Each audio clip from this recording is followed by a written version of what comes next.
Welcome back to our channel shine your mind. నా last 2 videos చూసిన ప్రతి ఒక్కరికి అర్థమయ్యే ఉంటుంది మనం మాట్లాడుకోబోయే టాపిక్ క్రియేషన్ అని. So as usual according to the Bible third day creation లో ఏం జరిగిందో తెలుసుకుందాం. Before that please subscribe my channel and thanks for your subscription who had done already. ఇక టాపిక్ లోకి వెళ్ళిపోదాం.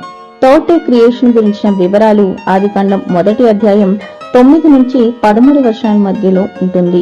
ఇప్పుడు ఆ వచనాలు ఒకసారి చూద్దాం. దేవుడు ఆకాశం క్రిందనున్న జలములు ఒకచోటనే కూర్చబడి ఆరిన నేల కనపడం కాకని పలకగా ఆ ప్రకారం ఆయను.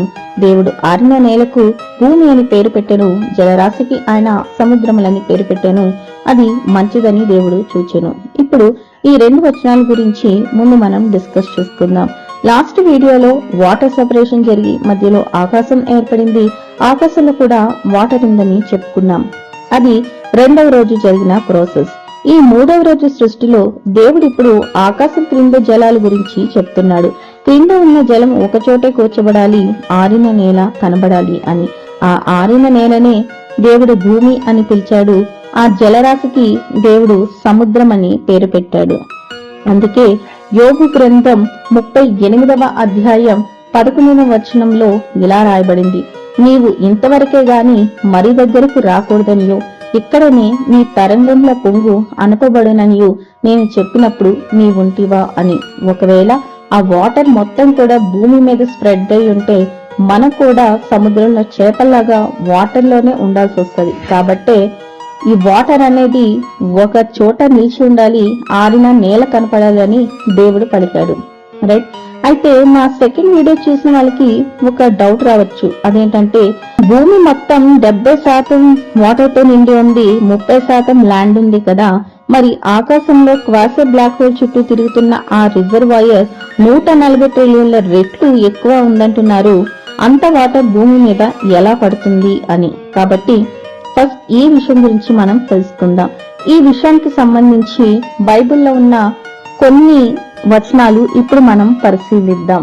అదేంటంటే పేతురు రాసిన 2వ పత్రిక 3వ అధ్యాయం 5వ వచనం, ఏలనగా పూర్వం నుండి ఆకాశముండెననియు నీళ్లలో నుండి నీళ్ల వలనను సమకూర్చబడిన భూమియు దేవుని వాక్యం వలన కలిగిననియు వారు బుద్ధిపూర్వకంగా మరుతురు. అలాగే ఆదికాండం 1వ అధ్యాయం 2వ వచనంలో భూమి నిరాకారంగాను శూన్యంగాను ఉందని మనం చదువుకున్నాం. అలాగే చీకటి అగాధ జలం మీద కమ్మి ఉండెను అని రాయబడింది. సో ఈ వచనాల ప్రకారం ఈ సృష్టి మొత్తానికి కూడా ఈ అగాధ జలం అనేదే పునాది అవుతుంది. కాబట్టి యోబు గ్రంథం 38వ అధ్యాయం 4వ వచనంలో ఇలా రాయబడుతుంది, నేను భూమికి పునాదులు వేసినప్పుడు నీవెక్కడ నుంటివి, నీకు వివేకం కలిగి ఉన్న ఎడలా చెప్పుము. భూమికి మాత్రమే కాదు, ఈ యావత్ సృష్టి మొత్తానికి కూడా అగాధ జలమే ఫస్ట్ కారణమయ్యింది.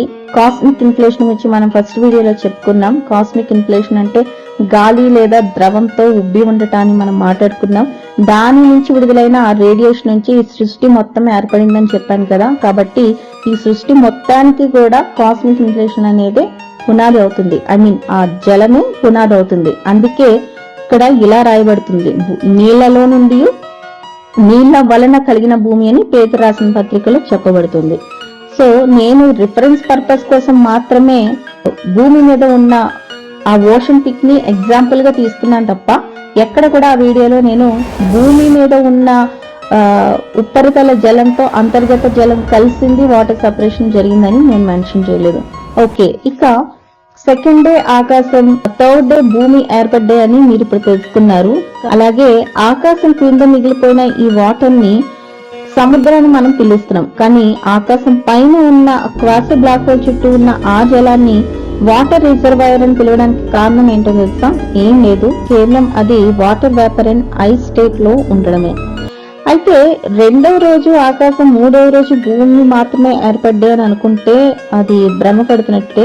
3వ రోజు భూమి మాత్రమే ఏర్పడలేదు, 3వ రోజున చెట్లు మొక్కలు కూడా కలిగాయని ఆదికాండం 1వ అధ్యాయం 11 నుంచి 13 వచనాల్లో చెప్పబడింది. అయితే నీకు ఇక్కడ ఒక సందేహం రావచ్చు, సూర్యుడు లేకుండా మొక్కలు ఎలా పెరుగుతాయి, సూర్యుడు లేకుండా మొక్కలు ఎలా ఎదిగాయి, అసలు ఎలా పాసిబుల్ అని.